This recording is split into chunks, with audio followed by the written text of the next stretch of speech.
문해력 전문가 최현식입니다. 우선 재밌는 밈부터 하나 보고 가실게요. 전 수학이 빠릅니다. 그래? 그러면은 1972 곱하기 1121은 뭔가? 1550지. 근접하지도 않았어. 하지만 빨랐죠. 어떻게 됐을까요? 인터넷에 많이 돌아다니는 밈이에요. 제가 이제 그거를 하나 잘라서 가져온 겁니다. 짤방이라고 부르죠. 이걸 왜 보여드렸을까요? 지금 수학 얘기하는 게 아니거든요. 우린 국어 얘기를 하러 왔습니다. 아이들이 읽기 속도에 대한 강박이 있어요. 그러니까 너는 국어에서 뭐가 제일 어렵니 하면은 한 80%? 70%? 이 정도 아이들은 선생님 저는 읽는 게 느려요. 독해 속도가 느려요. 그 뒤에 있는 걸 못 풉니다. 그러니까 읽는 게 느려서 뒤에 몇 지문을 날렸어요. 이렇게 얘기를 해요. 근데 한번 가만히 생각해 볼까요? 과연 읽는 거 자체가 느려서 벌어진 문제일까? 읽고 나서는 문제 풀이 때는 빨랐나요? 문제 풀이할 때 선지 두 개 사이에서 고민하느라 시간 지체하지 않았나요? 그러다가 다시 와서 또 읽고 그러지 않았나요? 이게 빨리 읽는 거에 집착하는 거는 사실 순서가 잘못됐어요. 우리가 속도에 적응하는 시기는 저 뒤로 미뤄져 있는 게 정상이고요. 처음엔 어떻게 해야 될까요? 정확성을 위주로 연습을 해야 됩니다. 오늘 그 말씀을 좀 드리도록 할 겁니다. 정확성을 중심으로 훈련을 쭉쭉 해 나가야 돼요. 그래야지 뭐가 나온다? 건강한 속도가 나옵니다. 이게 너무 당연한 일이에요. 그러니까 시간이 한 7분 만에 풀어야 돼. 이거 3분 만에, 4분 만에 읽어야 돼. 이런 강박이 있으면 일단 그 안에 어떻게든 읽으려고 그래요. 제가 이제 논술도 가르치고 있는데 논술 똑같거든요. 논술도 아이들이 이거 40분짜리 문제야, 30분짜리 문제야 써서 내. 여기에 초점 맞춰져 있으면 아이들이 일단 막 하면서 달려들어요. 무조건 막 밑줄 막 긋고 막 떠오르는 대로 막 쓰고 개요도 완성이 안 되는데 막 이제 원고지부터 채우려고 하고 그런 식으로 쓴 글이 잘 써진 글이 나올까요? 아니겠죠.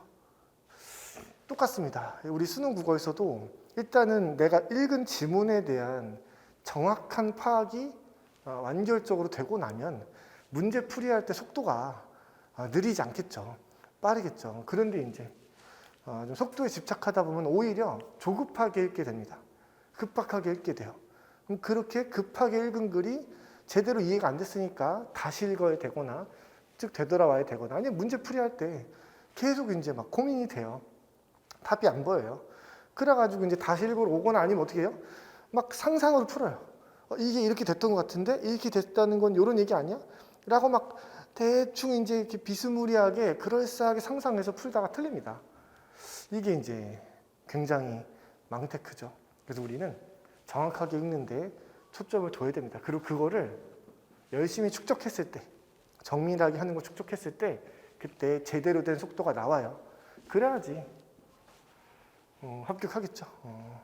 그래서 너무 당연한 얘기지만 우리 친구들이 잘 지키지 못하고 있는 얘기고 너무 중요한 얘기다 보니까 제가 좀 강조를 드렸습니다. 저는 수능 국어를 가르치고 있는 최은식이라고 하고요. 다양한 군데에서 이제 수능 국어 그리고 논술을 가르치고 있고 지금 이제 논술로는 이투스에서 1타 강사를 5년째 하고 있습니다. 그래서 이제 아이들을 만나서 가르친 지는 굉장히 오래됐고 사실 이제 국어책을 쓴 지도 굉장히 오래됐어요. 제가 지금 이제 한국 나이로 이전 한국 나이로 38인데 23살 때 처음에 국어책을 썼으니 되게 좀 오래된 거라고 생각할 수 있겠네요. 그래서 좀 경력들은 이렇게 있고요. 제가 오늘 이제 안내를 드리려고 하는 내용은 뭐냐면요.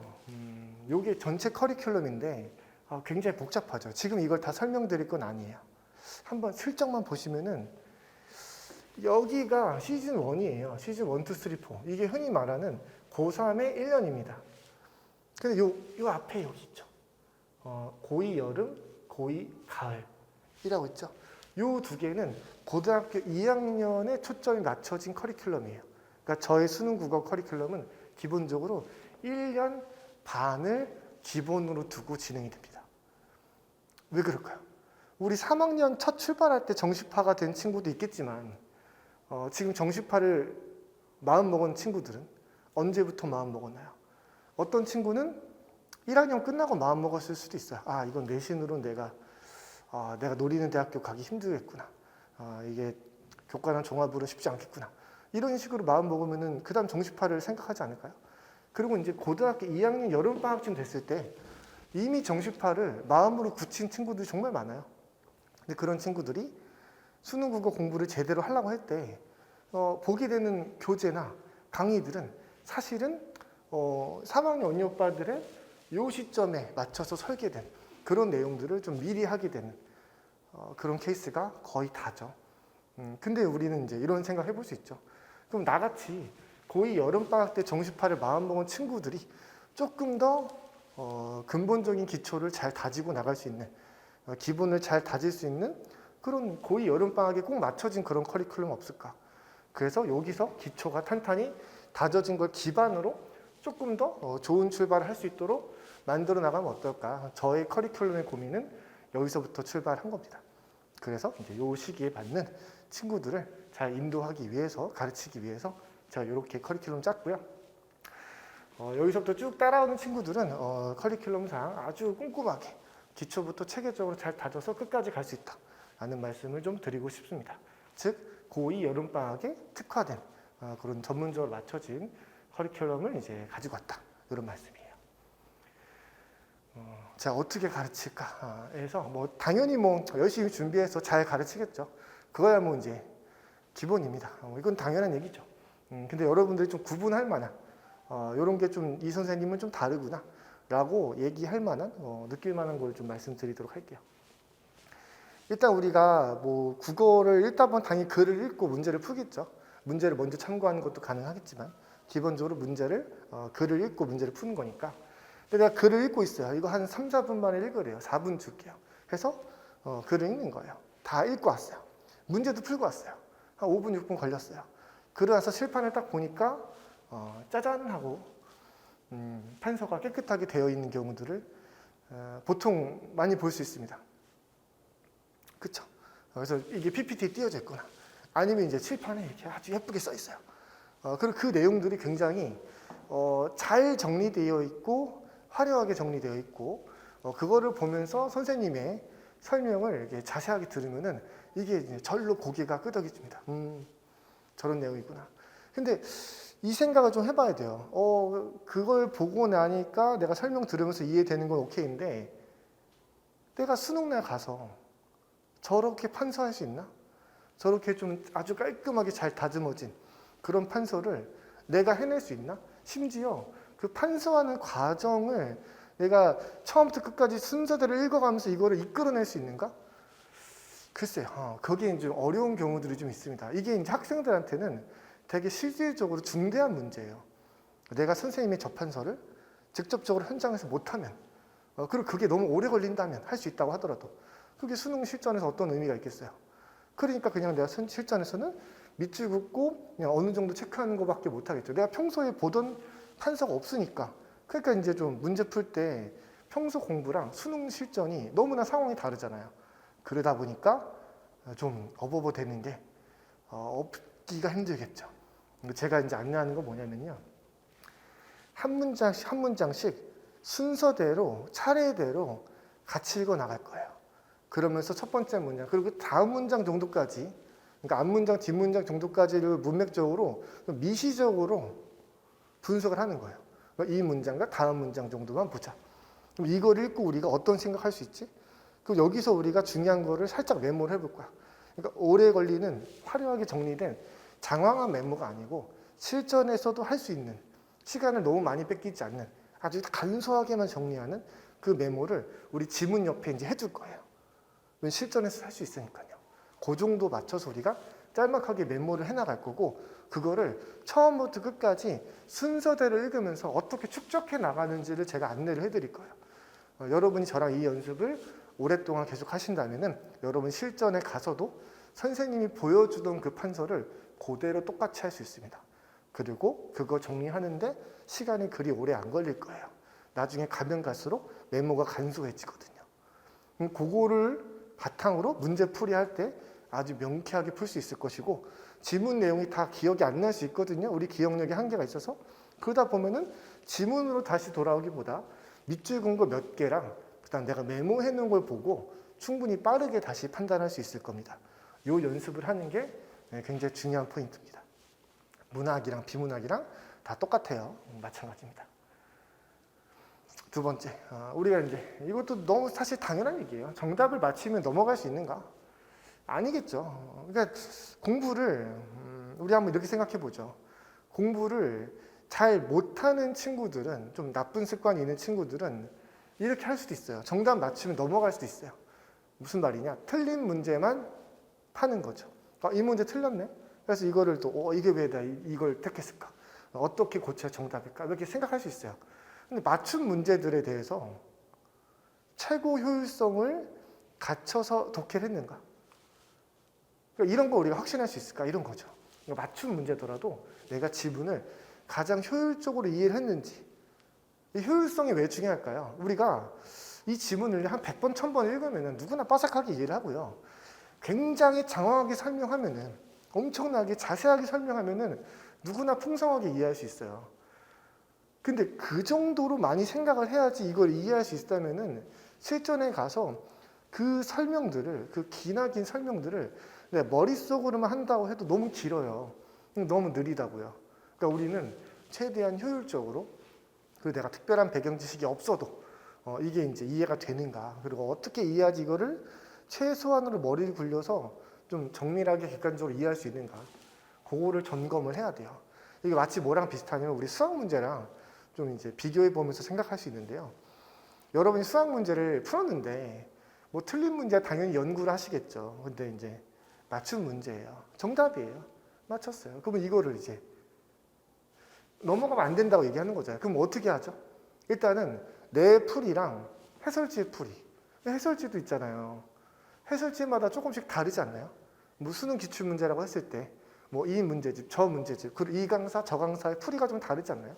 그런 것들을 좀 보는 거예요. 해설지로 나와 있는, 해설 강의로 나와 있는 그런 풀이들이 좋은 풀이들이죠.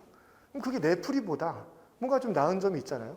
그걸 비교해 보면서 내 풀이를 최고 효율성에 맞춰서 교정해낼 수 있겠죠.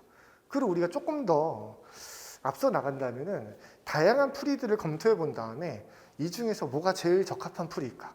뭐가 제일 실전적으로 범용성이 있을까? 뭐가 제일 효율적으로 빠른 풀이일까? 이런 걸 좀 고민해 볼 수 있겠죠. 그런 거를 같이 하자는 겁니다. 이러한 문제 어떻게 풀어야 되는가? 이것도 너무 당연한 건데, 뭐 문제마다 뭐 유형이 있잖아요. 뭐 다음 중 뭐 비판할 지점으로 올바른 것은, 이런 식의 문제들이 있을 때 어떤 식의 사고방식으로 접근할 수 있는가? 이제 어떤 문제들은 우리가 질문 자체에 대한 이해를 풍성하게 하고 나면은 이미 지문에 대한, 제시문에 대한 이해를 바탕으로 정답을 정해두고 찾으러 들어갈 수 있어요. 그러니까 이거에 대한 비판으로 올바른 것, 그럼 주제의식이 이거였는데? 그럼 이거를 부정한다는 건 이런 내용일 텐데? 그게 어디 있지? 3번에 있네? 이렇게 해서 내가 정답을 정해두고 바로 찍으러 들어갈 수도 있다고요.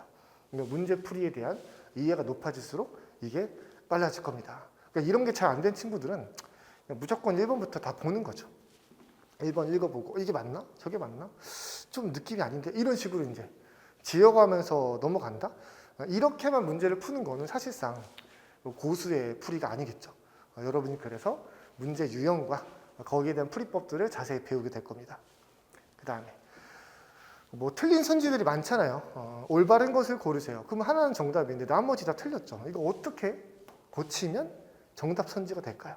많은 경우 이게 막 바꿔놔요.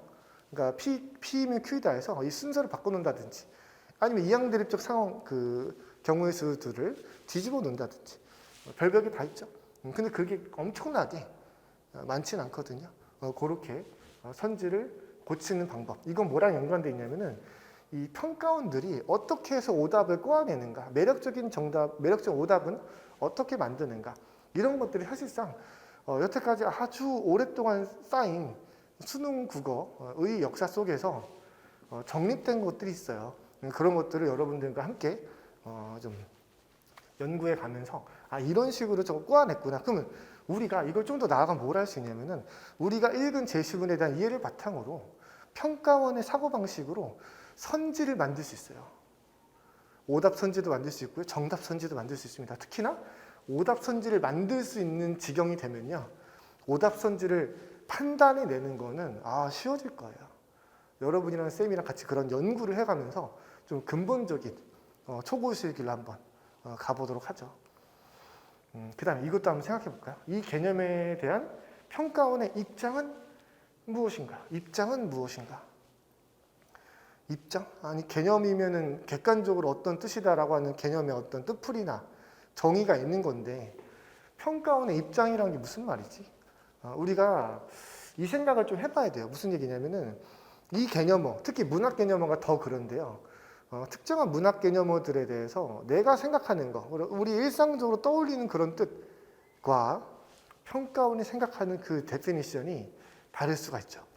예를 들면 우리 이제 생동감 있게 표현하다 한번 생각해 볼까요? 생동감 있게 표현하다. 요거 한번 생각해 볼게요. 우리 선지에 자주 나오는 내용이거든요. 예를 들어 어떤 시가 있어요. 시에 대한 내용으로 올바른 것은 이렇게 고르라고 했어요. 틀린 것은이라 해보죠. 옳지 않은 것은 고르라고 했는데 여기 3번에 요 시는 이것을 통해서 시의 주제의식을 생동감 있게 전달하고 있다 라고 했어요. 뭐를 통해서 시의 주제의식을 생동감 있게 전달하고 있다 이렇게 얘기했어요. 맞을까요? 틀릴까요? 이건 참이에요? 거짓이에요? 라고 물어보면 어떤 친구도 이렇게 막 생각해요. 선생님, 주어진 시가 뭔지 알아야 되고 뭐를 통해서라고 했는데 그 뭐가 뭔지 알아야 이게 참인지 거짓인지 판단할 수 있는 거 아닙니까? 물론 정석적으로는 그렇게 생각하는 게 맞죠. 근데 제가 왜 이 문제를 냈겠어요? 생동감 있게 주제의식을 전달한다는 내용은요, 틀릴 가능성이 거의 없어요. 왜냐면요, 생동감 있게 전달한다는 건 무슨 뜻이냐면, 평가원의 생각에는 생동감 있게 전달한다는 거는 주제의식을 생생하게 전달한다는 거예요. 생생하게. 이게 다른 말로 바꿔볼까요? 주제의식을 잘 와닿게 전달한다는 거예요. 오케이? 무슨 말일까요? 주제의식을 잘 전달한다는 거예요. 오케이? 근데 이 수능에 나오는 시가 어떤 내용들을 통해서 주제의식을 잘 전달하지 않은 대목이 있을까요? 이 대목은 주제의식을 잘 전달을 못한 대목이야. 그런 게 없어요. 오케이? 그래서 주제의식을 심화시킨다거나 생동감 있게 전달한다거나 이런 거는 틀릴 가능성이 거의 제로에 수렴합니다. 이게 평가원이 갖고 있는 개념어에 대한 정의예요. 우리 일상적 개념과 좀 다르죠. 이런 걸 하나하나 확인해서 우리의 사고방식과 어떤 그 상식을 평가원의 상식과 사고방식으로 다 맞춰야 돼요. 그러니까 약간 좀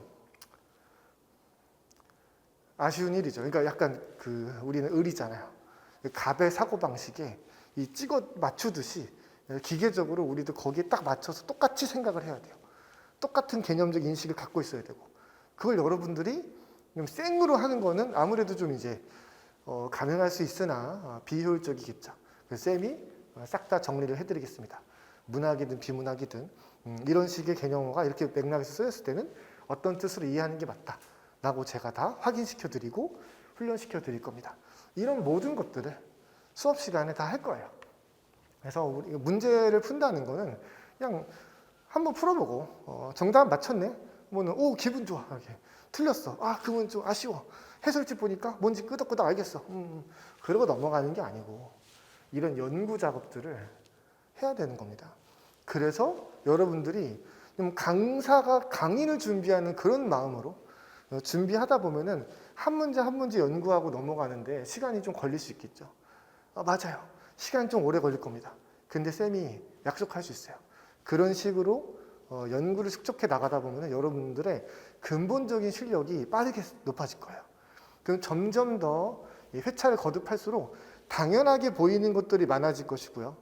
당연하게 보이는 것들이 아주 많아지게 된다면 그때부터는 시간이 오래 걸릴 이유도 없고 직관적인 판단이 가능할 겁니다.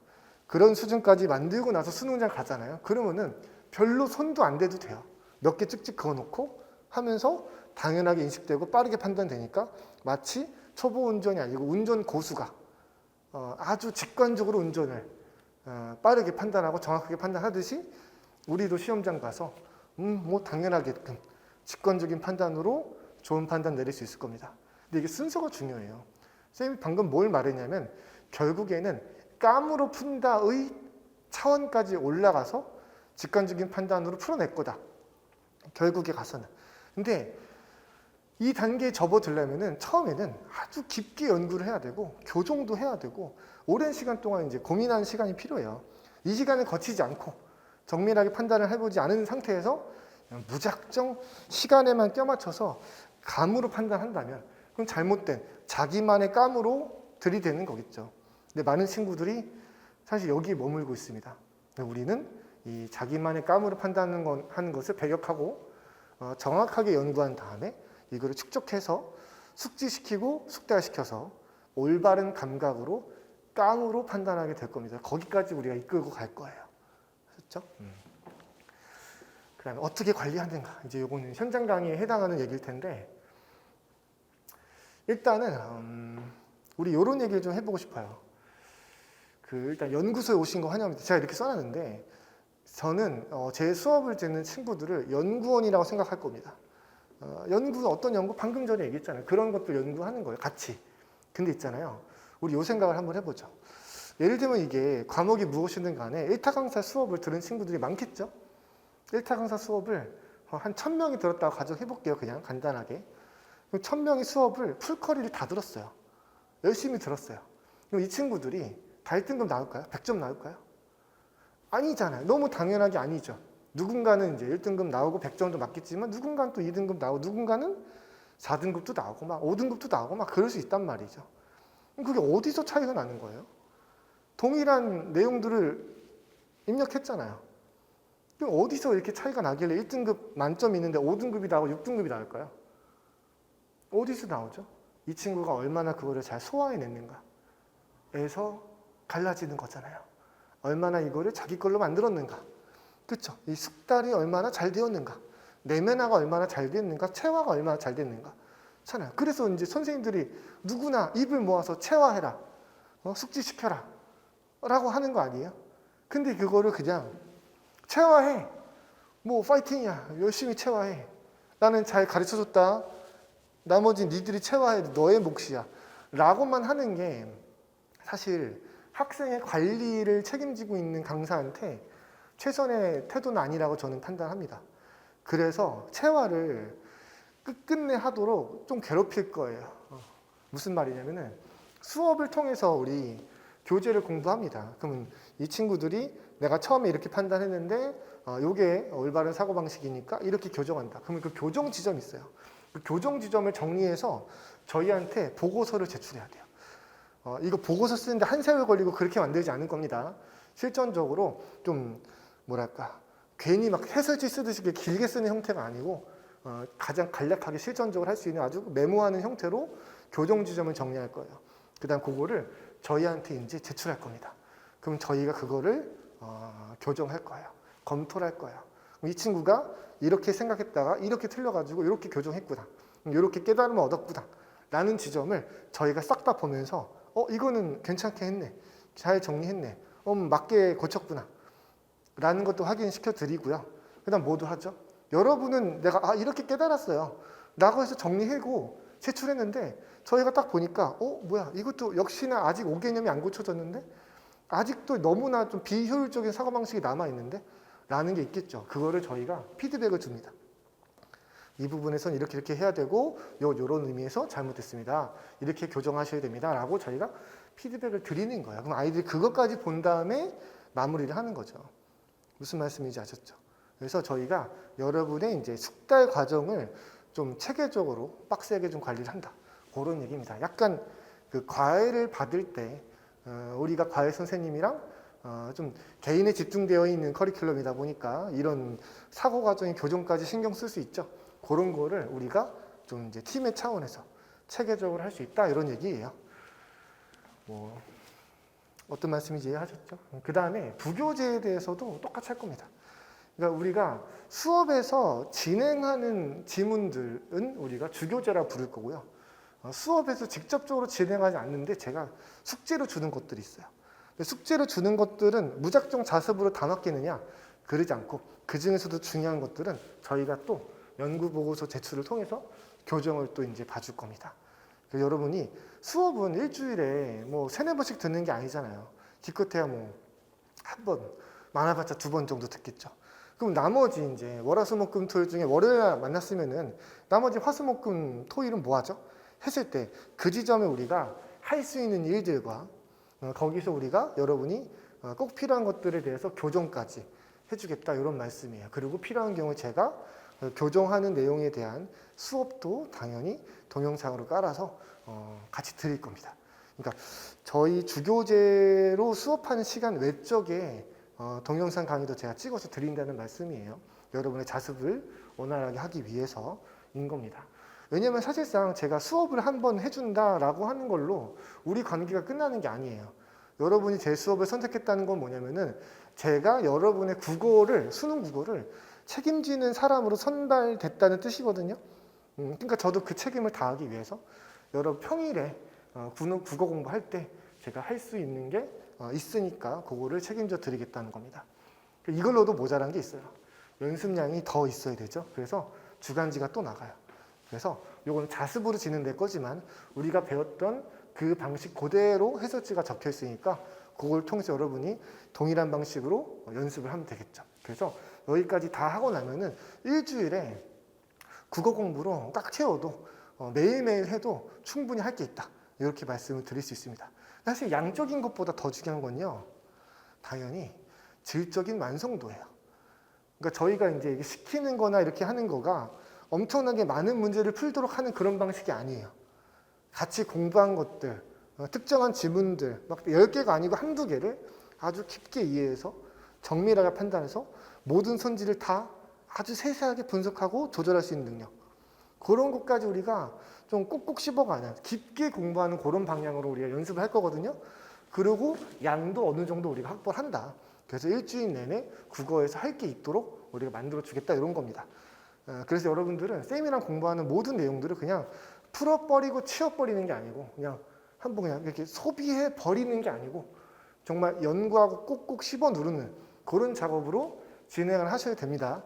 그러면 여러분의 실력이 눈부시게 향상될 수 있을 거예요. 어느 정도가 제 목표냐면은 수능 끝나고 나서 직후에 국어 과외를 여러분이 한다고 했을 때 이미 과외 선생님으로서 내공이 아주 충만하도록 바로 가르쳐도 아이들한테 아주 눈부시게 잘 가르칠 수 있도록 제가 그렇게 만들어 드릴 거예요. 그런 식의 공부거든요. 거의 강사를 키워낸다는 느낌으로 저희가 그렇게 관리를 할 겁니다. 잘 따라오시고요. 그래서 우리가 문제를 풀고 나서 어떻게 독해 정리를 효율적으로 했는지 그리고 정확하게 했는지 그 정답의 근거를 얼마나 잘 정리했는지 그리고 이제 오답선지를 어떻게 해서 정답선지를 싹 다 고쳤는지 그런 것들 우리가 이 문제들을 통해서 연습을 해보고요.